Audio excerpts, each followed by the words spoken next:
Hey guys, welcome back to another video on the Doom Tower. It is getting a little more difficult and I'm having fun. Hopefully you are too. But the Scarab King did require some kind of different mechanics on some of our champions and maybe some gear sets that aren't super common.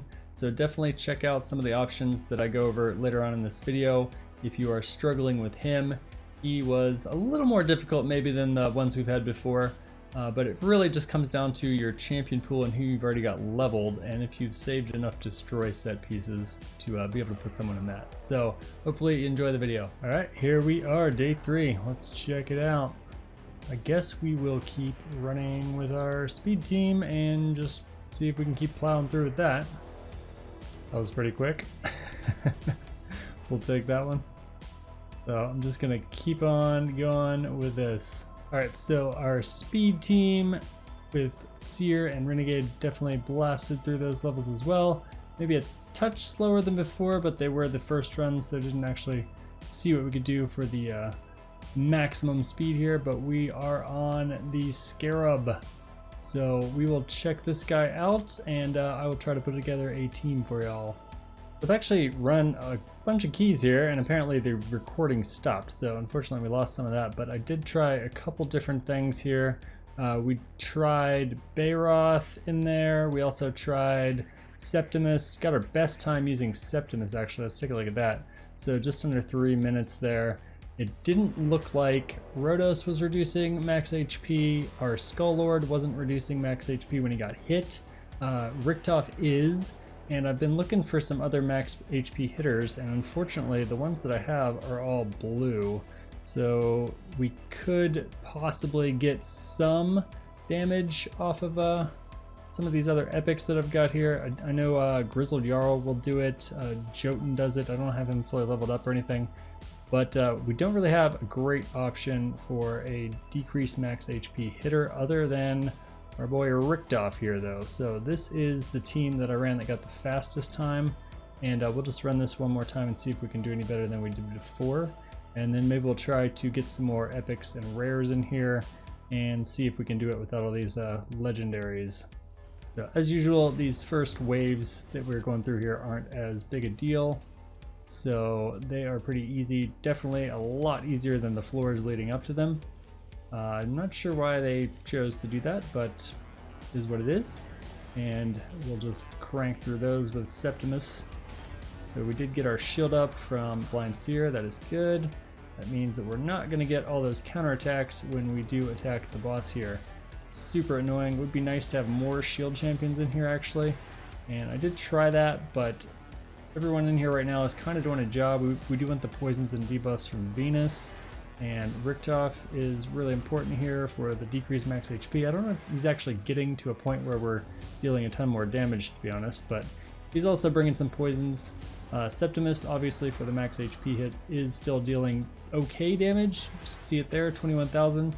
So obviously not the damage we're used to seeing out of a Septimus, but it is a lot more than these other tiny little baby hits that we're tickling him with the other champions. And then he's also helping extend these poisons. So kind of performing 2 roles and working out pretty well for us, even though he's not doing big damage. We do have Sky Touched in here, and she is performing extremely well for this. She's almost dead. She pretty much stays almost dead the whole time, and that makes her heals gigantic. You can see she just revived herself there. So she came right back and is low health, so every time she gets a go, she's giving us 32k heals. Absolutely insane. Helps out a ton on this boss. So if you do have Sky Touch, she is a great option for an epic for this. And I'm using her with all these legendaries still. And I don't know if I have something better I'd really want to replace her with, to be honest. So we're going to leave her in here most likely. Blind Seer is really helpful for this. She's putting up the shields on a pretty regular basis because she's in Relentless. So that is super helpful. Obviously not a very common champion to have as a Void Legendary. So we'll try to get rid of her in the next run and see if we can do this without her. I think we should be able to find some other shield champs that could do it. Maybe at least some legendaries that were, you know, fusions or rewards, something like that. I know Vergumkar can come in here possibly and put up some shields for us. So we'll try some other stuff and try to get rid of these Void Legendaries again. But looks like we're doing a pretty good job here on the boss. As you can see, the max HP has not been decreased very much, so I don't even know if we're at a threshold where we're doing more damage, to be honest. But Riktoff is helping us out with the poisons, and maybe that's 5%, I don't know. Still don't know what this purple bar is. I have no idea what this is. Just went down there a little bit. Maybe that is the total we need to get the max HP all the way reduced. I have no idea. If anyone knows, leave a comment below. But we are just about done here. Doesn't look like we're quite as fast as our last time. And that should do it. So 3:14, a few seconds slower than the last time there, but we did get it done. And then we could take a look at what some of the other top teams globally are doing here. You see some Septimuses, Anithwi. He's a good max HP reducer if you've got him. I do not. Ethos also, I think, can do a little bit of that. Seeing a lot of Anithwis though, for sure. He hits hard and is probably the top option for reducing that max HP. We're seeing Valks, Risks for shields. That makes sense. And yeah, I mean, it looks like everyone's kind of doing about the same thing. Warlord shields, Risk shields, a lot of Septimuses in here. Got some Cold Hearts with a pretty good time there. So I guess they were going for the max HP hits also. And yeah, so that does seem to be the general theme. But we are going to try to get this done without using any legendaries other than maybe Vergumkar here for some shields. And he was just a fusion, so hopefully you're able to pick him up. But I'm just trying to think about who else we want to use here that could do shields. I put Draconis in. He can put up a pretty reasonable sized shield based on his HP, so that could be another source for us. And then I did try to run earlier with Bayroth. His shields are pretty small, but maybe that could help us out as well. I do think that he'll replace a larger shield, unfortunately, with his shield if he does put that up, so that might screw us over. But he has good affinity for it, so maybe we could try that out. We're going to bring Reliquary Tender in to help out with the healing and a revive if we need it. We don't have big damage here, so this might take a while. We don't have the poisons anymore. I don't have Occult Brawler leveled up. He might be good for this, so that's another option you might want to try, but we'll give this a shot and see how it goes. So as you can see, this is taking absolutely forever. It seems almost like he's healing somehow. We are doing some damage to him, but every once in a while I think I saw him heal. So this is literally going to take an hour, so we're going to stop this and try to get some damage in here. As you can see, we're staying relatively topped off on health here, so I'm thinking we might be able to get away with taking either Reliquary or Sky Touched out and trying to bring in some other sources of damage in the rare epic category and try that out. So I'm going to back out of this now and we'll try to come up with something else. Alright, we will try a Cold Heart in there for some damage. We're going to bring Bayroth again and the rest of them as well. So let's try this. And maybe, you know, we'll take Sky Touched out and put our Reliquary Tender back in. See how that goes. Let's try this. So it's looking like Bayroth just can't do enough damage against the boss to put up a decent shield because of his mechanics. I think we're gonna have to take him out. Cold Heart does keep dying. He'll, you know, put on this tiny shield and replace this big one that we're getting from either Draconis or Vergumkar, and it's just kind of screwing us over here. And I think he's got to come out, and we'll try it again. I think what we want to do is maybe put Steel Skull in for this. He's going to bring poisons for us, some healing and a cleanse, and a big heal if somebody is super low. So this might work out a little bit better and go a little faster than what we were getting before there. Alright, so that technically did work, but it took over 15 minutes, so that's a really long time to wait for farming that 10 times a day. So in order to speed this up without having a super stacked team, I think you are going to want to go for more reduction of max HP to speed up and increase the damage that your champions are able to do with each attack, and then also more shields to keep him from auto attacking after every single attack. So I've got a Yumi Loves website up here, great resource for all things raid.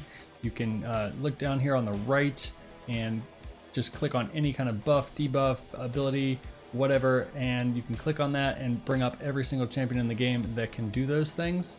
So I've got shield up right now, and we can look at all the champions that can put up an AoE shield for your team. So down here in the rares, we do have Draconis. I did try him out and he worked out pretty well for us. That's based on his max HP.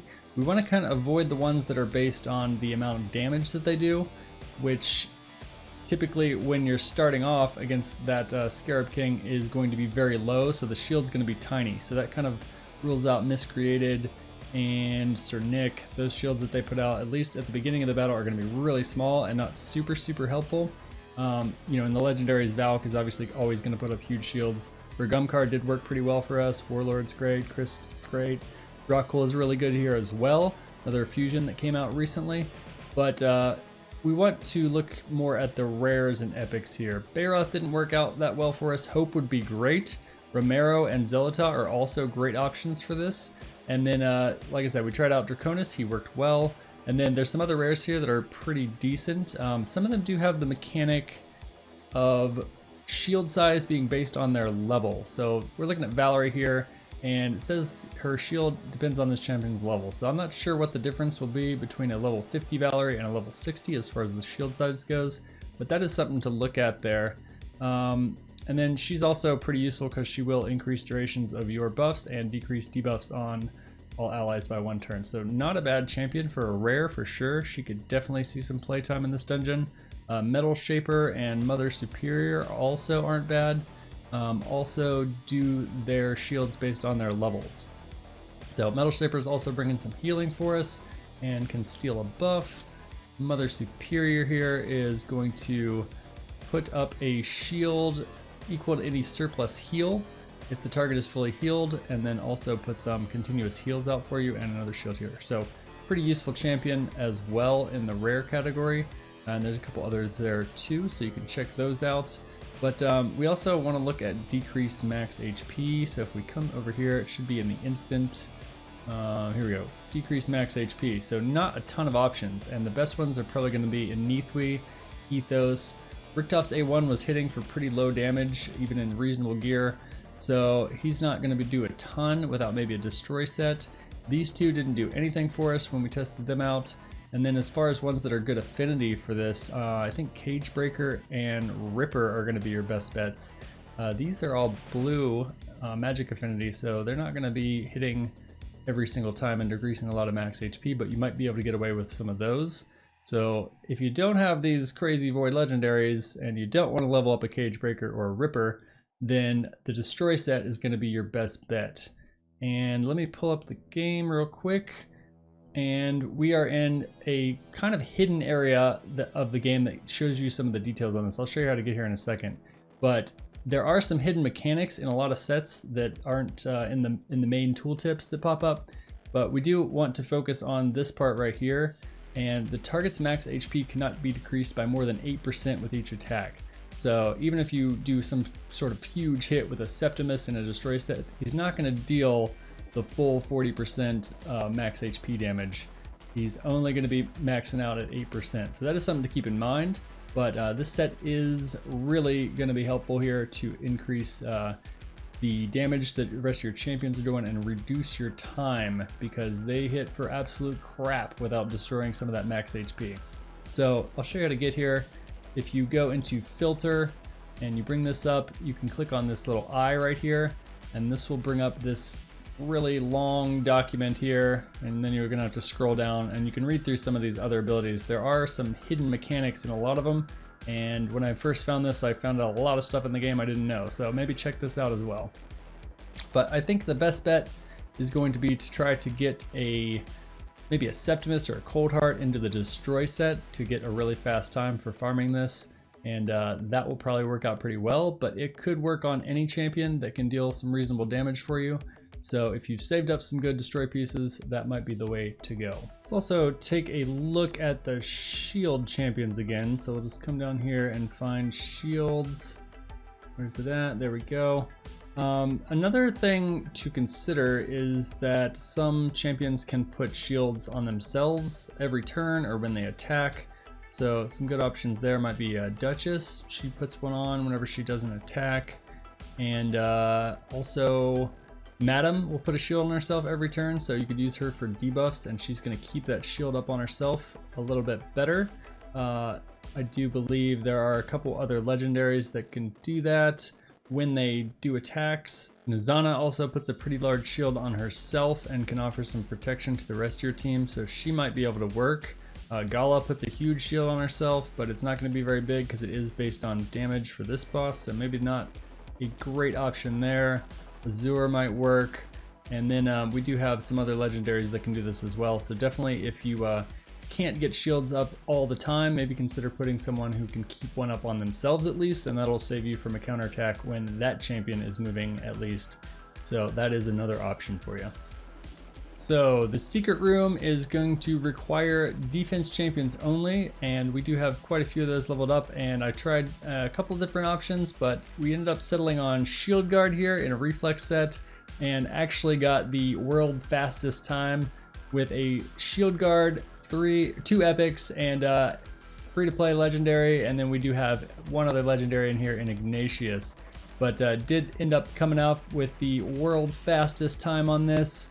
Looks like we have been tied for first. He improved his time, I improved my time. Now we're tied, but if you want to go back and look at the world record there, I did make another video on that last night real quick and put that out there. So check that out if you want to see the full run.